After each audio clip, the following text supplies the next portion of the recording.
If I go with 3 double bonds,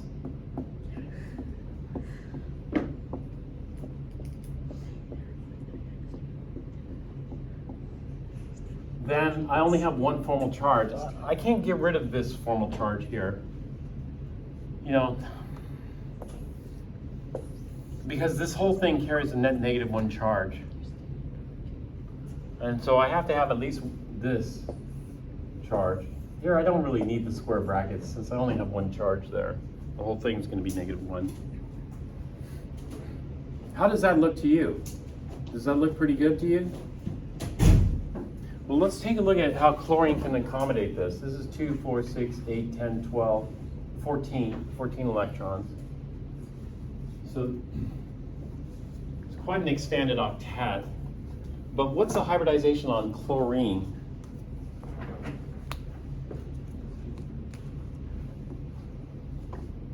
The hybridization on chlorine is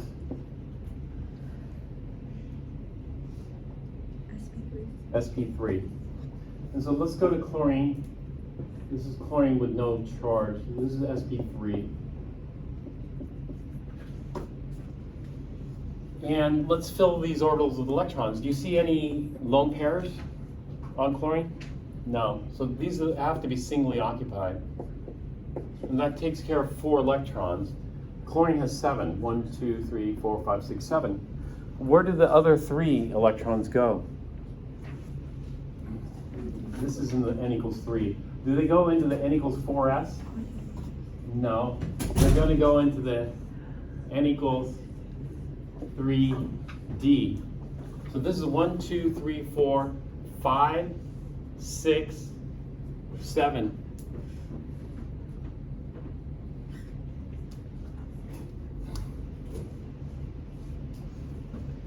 Can you see here that I'm going to have 1 single bond to an sp3 oxygen? Do you see the sp3 oxygen? So here we'll just say I have a single bond to sp3 oxygen here. And then all these oxygens are not sp3. These are what? Hybridization? sp2 oxygens. And so I have 3 sp2 oxygens. Those sp2 oxygens are going to form double bonds. And so each oxygen, I'm going to have an sp2, sp3 sigma bond, so sigma, and then I'm going to have a p-d pi bond. That's my pi bond there. That's 1, and then another one is going to double bond, sp2, sp2 sigma, and a p-d pi bond. And then finally, the third one will be an sp2, sp2 sigma, not a problem, but we'll also have a p-d pi bond. So we're going to form 3 p-d pi bonds at what angle? 3 p-d pi bonds at 109-degree angle. Is that going to be strained? Yes.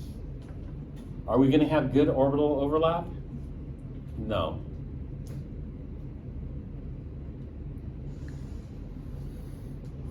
And so the more PD pi bonds we make, the more difficult it appears to get, right?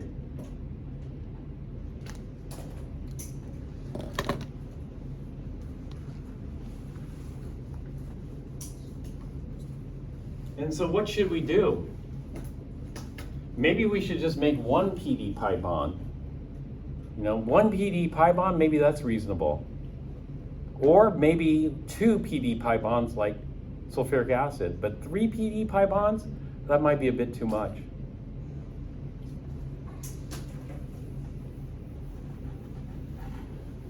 And so this is what we're going to do.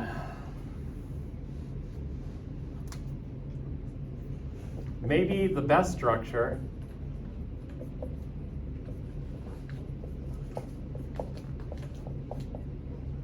is a hybrid of all potential structures.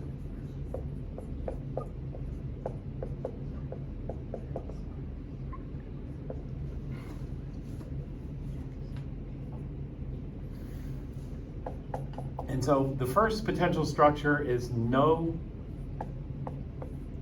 expanded octet. the octet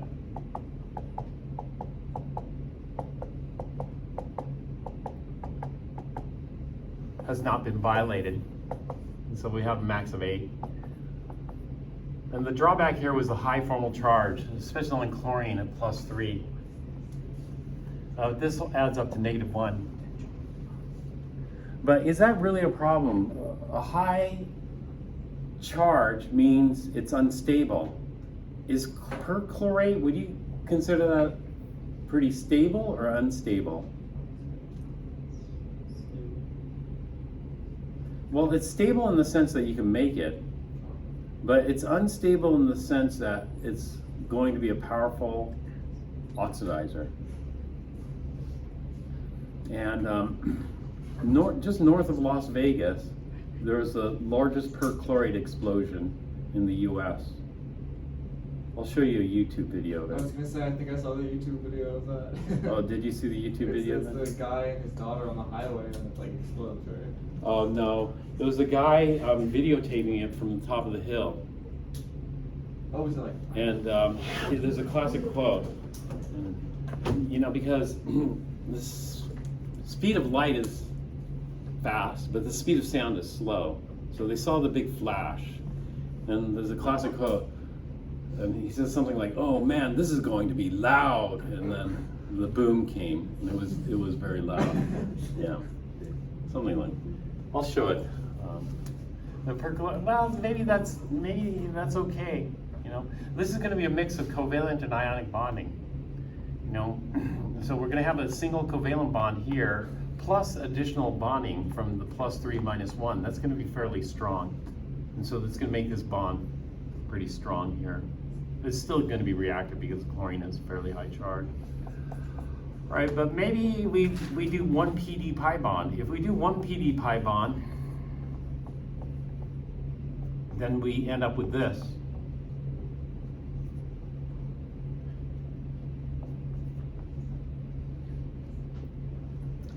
We just lower the formal charge a little bit, so we go from +3 to +2.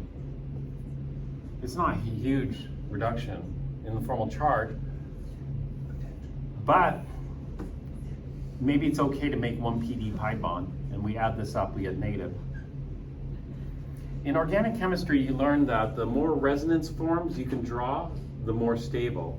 And so in this case, there's additional structures for this. That is, we can put the double bond at the top, or we can put the double bond on the right here. That would generate a structure like this. Again, this is tetrahedral, but I'm not going to draw a tetrahedral. I'm just going to draw a flat. Save time.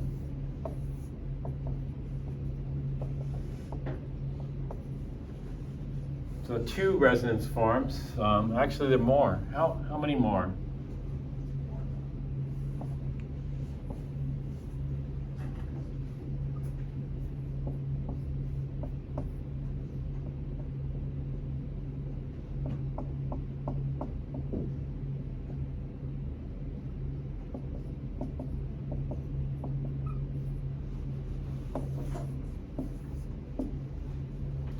It's 3.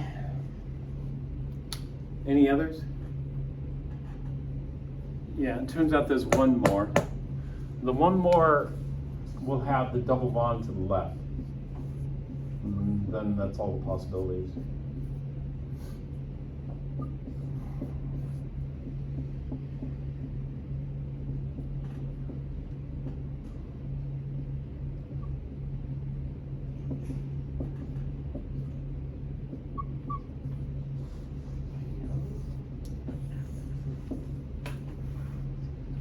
When we can draw more resonance forms, we call that delocalization of the cloud. And so the charge, the more you can delocalize the charge, in other words, the more you can spread out the charge, the less concentrated it is. The less concentrated it is, the less reactive it is. The less reactive it is, the more stable it is. And so the more we spread out the charge by delocalization, the more stability we expect. So sometimes they compare different structures based on how many resonance forms you can draw, and then you pick the one with the most. And so it depends. Maybe we can reduce the formal charge here and make one PD pi bond. Maybe we could try to reduce it further and make two PD pi bonds.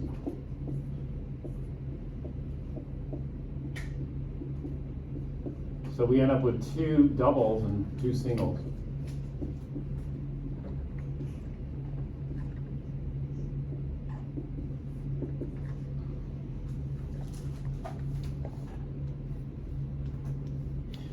This is going to reduce chlorine's formal charge to +1, which seems favorable, but what seems unfavorable is making two PD pi bonds at a tetrahedral angle. And so, which one is more significant? How many resonance forms can you draw for this?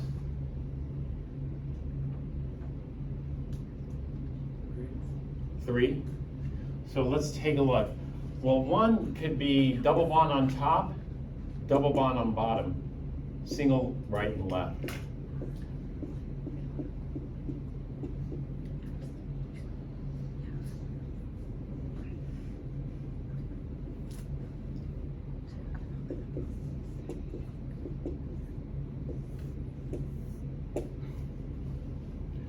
Another one could be double bond on the top, double bond to the left, single down and right.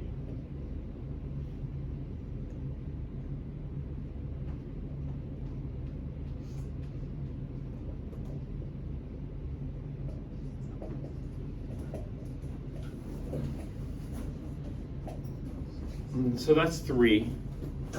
Can you think of any others, or is that it?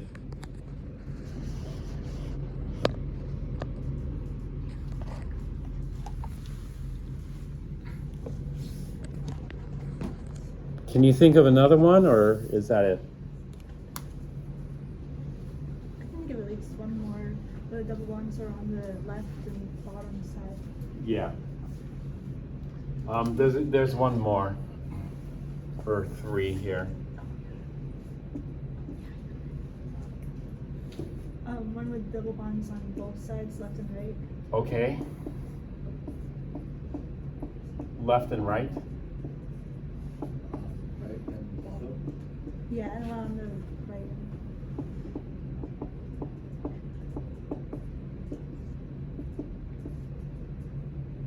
And you're saying there's another one? Yeah. And that would be right and bottom? Yeah.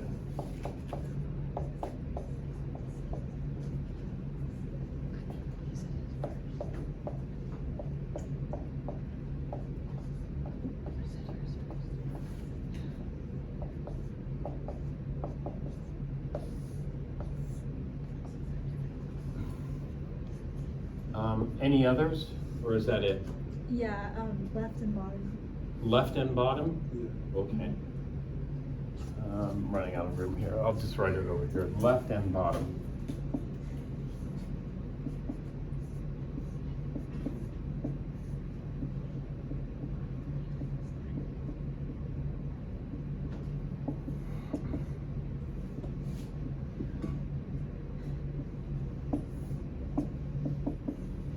Okay, any others?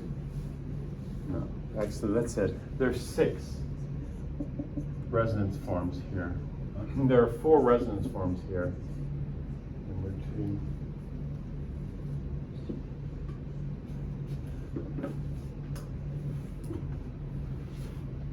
One, 2, 3.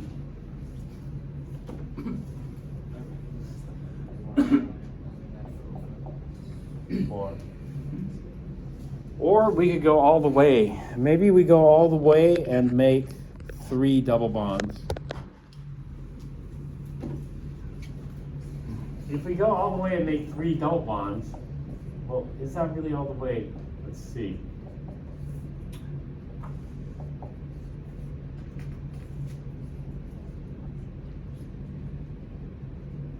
We end up with negative formal charge.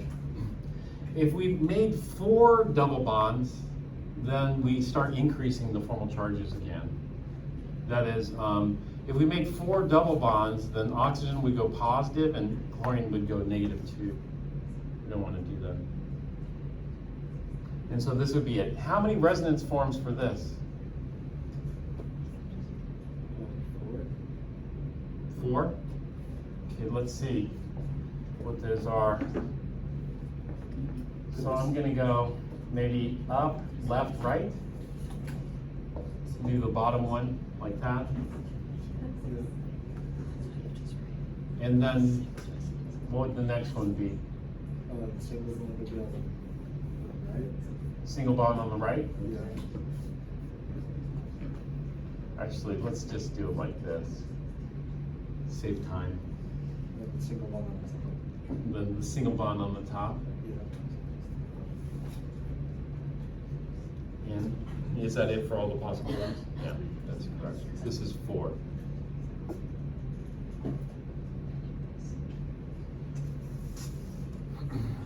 So maybe the best structure is a hybrid, but this is not a straight hybrid. What we don't do is add up all these structures and then come up with an average. What we'll do is we'll do a weighted hybrid. That is maybe number 4, due to having 3 PD pi bonds and a tetrahedral orientation, is going to be a stable. Maybe number 2 might be more significant contributor. Or maybe number 3, because of all the resonance forms, might be more significant contributor. And so it would be a weighted average depending on what series. We're going to combine all the series into one structure. And so we'll get some kind of cross between all these.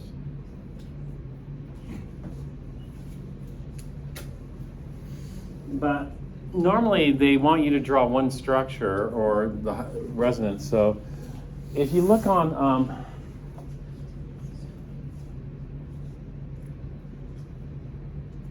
Google, this is it. Number 4.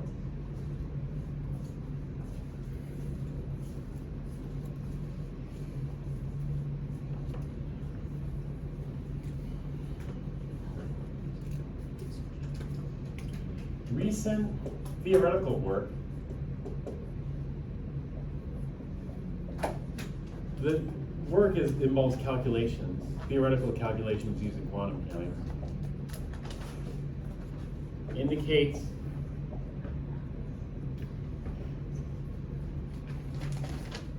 little or no d orbital contribution or participation.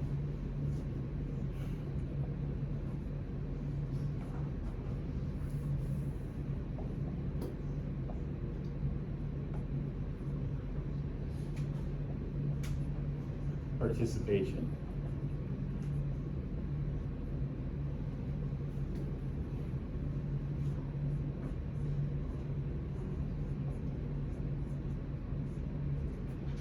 Meaning the octet rule is not violated, so maybe we should start calling it the octet law. And so based on this recent theoretical work, number 1 should be it. Number 1 doesn't exceed an octet. The bonding is going to be a mix of covalent and ionic bonding, like this. And we're going to have to just suffer the high formal charges. Why do people find that bothersome? Because there's decades and decades of work for this. And this is just some group just did a calculation. And so there's, Why is their calculation better? that, I don't know. Maybe their calculation is garbage. But it has to be, more work needs to be done, but there's not a bunch of money and resources being poured into this question because nobody It's really not usually cares important. so They much. can just look at it. Yeah. So I think some more work needs to be done, and then we can figure out which way is it. Is it going to be number 1, like this suggests, or is it going to be like number 4 that Google, Wikipedia, and everybody else They shows? can just take a big Or is it right going to be a turn. mix, some kind of hybrid mix of these, depending on which was most stable. I've always had a problem with this. This has always bothered me. What? Why? Let me ask you this then.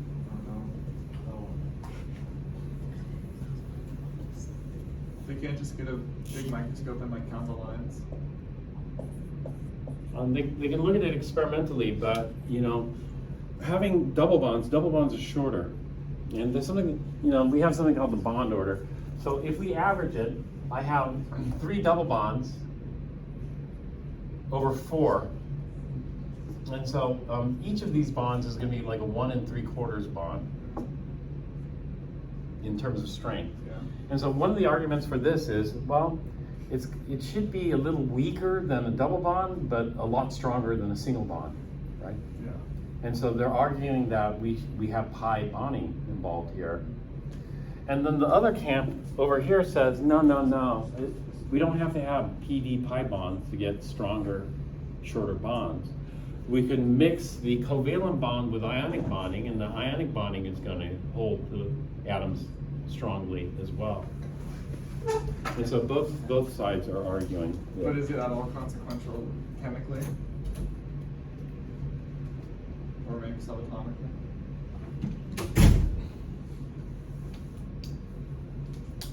This one, none of these structures is accurate. Which one of these is accurate? None of them. The true structure, if you pick number 4, then the most accurate would be the hybrid. The hybrid is going to have all 4 bonds exactly the same. All these are going to have single bonds, and then you have 3 doubles that you're going to spread out over. So 3 bonds extra spread out over 4 gives you 3/4. And so this is going to be 1 3/4 bonds. And so all the bonds are exactly the same. And so people say, why bother doing this? Why not just use structure 1? If you use structure 1, all 4 bonds are exactly the same. And so this is a waste of time. So if you say draw the Lewis structure of that compound, what should we do? But in organic, we do this all the time. I know in this class.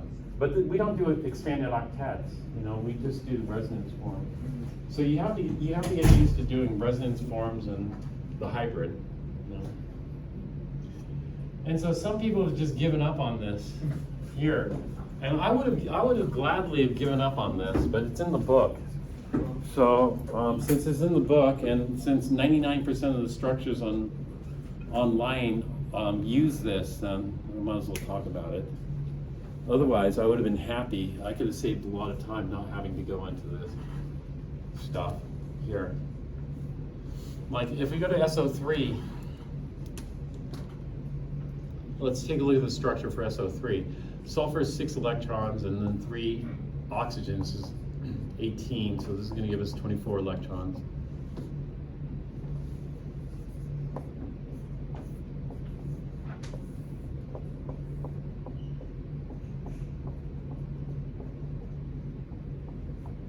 Okay, that's 24 electrons right there, but it doesn't look good, does it? So if we have less than an octet, that's bad. And so what we need to do is we need to form 1 double bond, but is forming a double bond bad? Maybe, maybe not. How about in this case? Is that going to be a problem? And then number 2 is, what are the formal charges in this structure? So when we look at the formal charges, this is minus, sulfur is +2. So the formal charges are kind of high.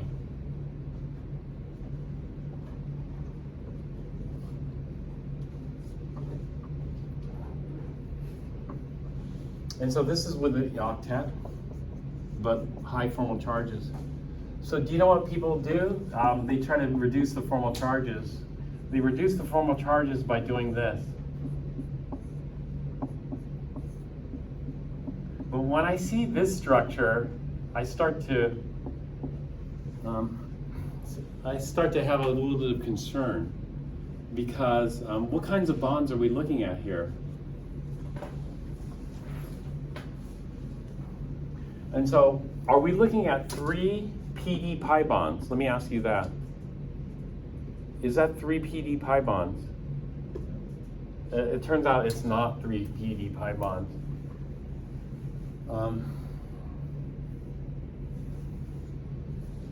If we go back to this structure here, what's the hybridization on sulfur? sp2. This is for sulfur. How many electrons does sulfur have? 1, 2, 3, 4.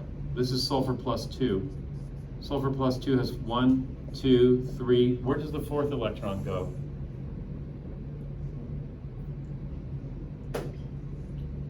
Yeah, the 4th electron is going to go into a p orbital here. Oh, so when I look at this, then an sp3, this is an sp3 oxygen. Do you see that? sp3 oxygen comes in here. This is sp3 oxygen. That comes in here. And then we have an sp2 oxygen that's going to double bond. So this sp2 oxygen comes here, forms a sigma bond here, and then we have a p orbital on the sp2 orbital, which is going to form the pi bond. So this is a pp pi bond. pp pi bonds, fine, no problem with that. However, when I go over here, what do I have? Well, what's the hybridization on sulfur here?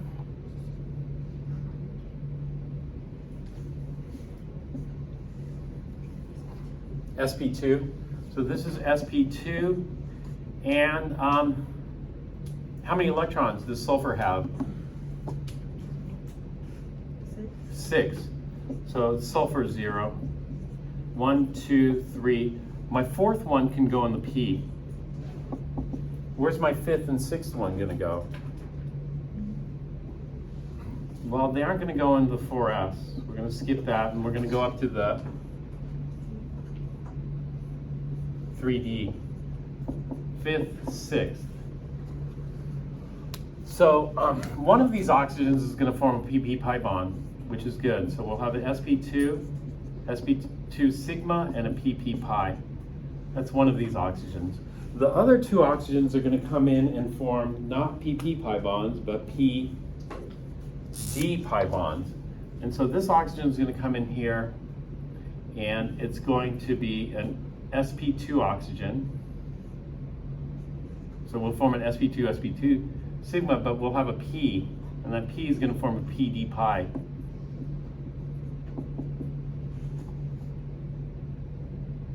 And then there's going to be another sp2 oxygen here.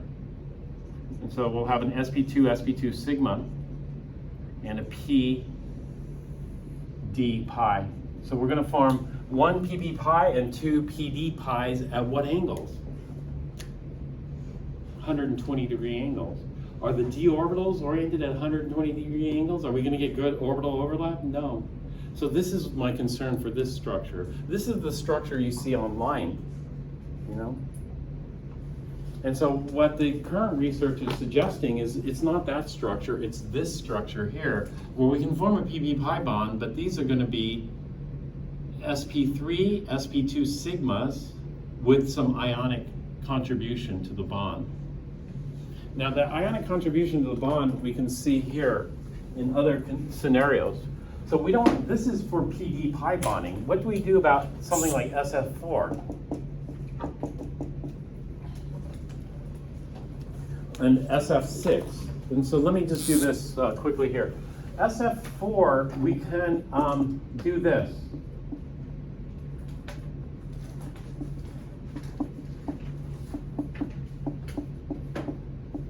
We can maintain an octet. If we convert one of these bonds into a ionic bond.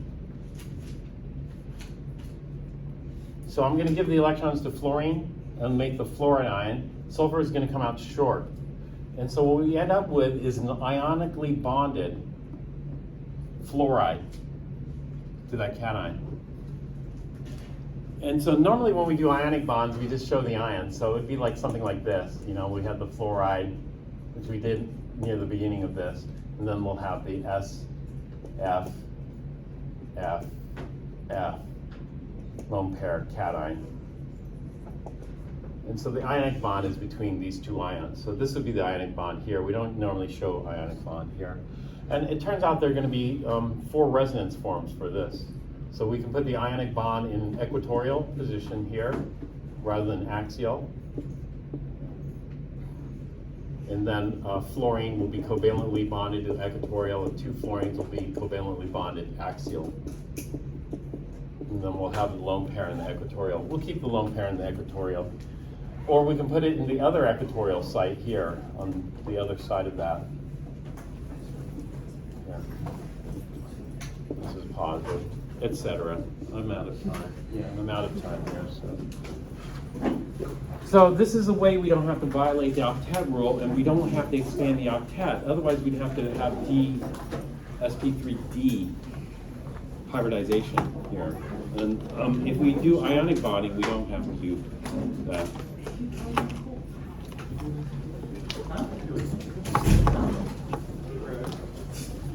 I didn't get to molecular orbital theory, so molecular orbital theory I'm not going to put on next week's test. Molecular orbital theory is the last part of chapter 11.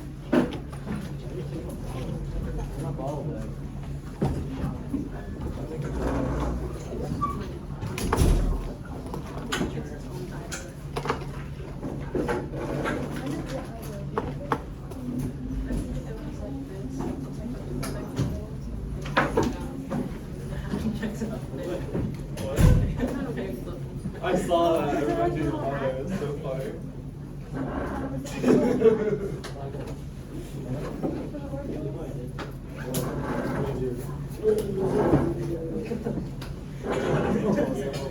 Okay. It's so funny, guys. It's such a paper. It's on.